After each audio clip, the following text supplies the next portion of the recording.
9%. В Казани начинаются гастроли Московского губернского театра, художественным руководителем которого является Сергей Безруков. Культурный визит проходит при поддержке президента Татарстана и мэрии города. Молодой театр привез в Казань русскую классику и новую драму. Московские гости при этом не забыли и юную аудиторию. Для нее покажут мюзикл про 3 поросят. Сегодня участники первого гастрольного спектакля «Нашла коса на камень» по мотивам пьесы Александра Островского встретились с журналистами. В их числе был и Дмитрий Пивоваров.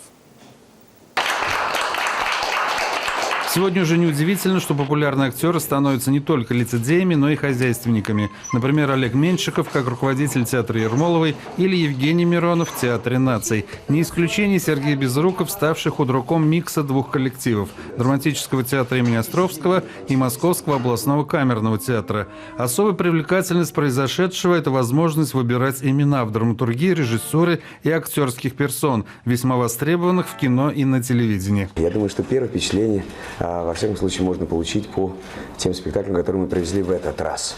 Надеюсь, что дружба наша будет продолжаться, и мы в следующий раз привезем еще больше спектаклей вам. Но, во всяком случае, мы решили вам представить несколько направлений развития нашего Московского губернского театра. Можно побыстрее, есть хочется. Здравствуйте. Колу, картошку и гамбургер. Вам соус картошки нужен? Ничего не надо.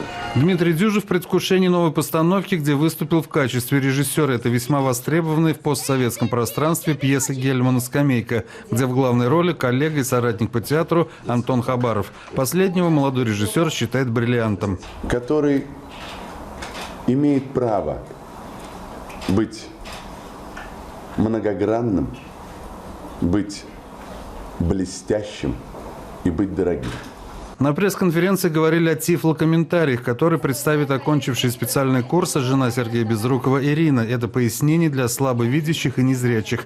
Весьма актуальной оказалась тема и кинопроизводства для детской аудитории, не имеющей своих отечественных героев, а также о таком понятии, как популярность. Напомним, что гастроли Московского губернского театра начнутся с показа режиссерского дебюта Сергея Безрукова «Нашла коса на камень», который кто-то сравнил с Венской оперой из-за обилия цветов и красок. Кстати, в Казань приехал и штатный оркестр театра. В программе гастроли, весьма популярной на новой сцене, пьеса Данила Привалова «Прекрасно и далеко» в постановке Павла Артемьева, притча «Первое и второе пришествие» Алексея Слоповского в постановке актера и режиссера Сергея Пускипалиса и мюзикл про 3 поросят. Дмитрий Пивоваров, Дмитрий Рыженко, телеканал «Эфир».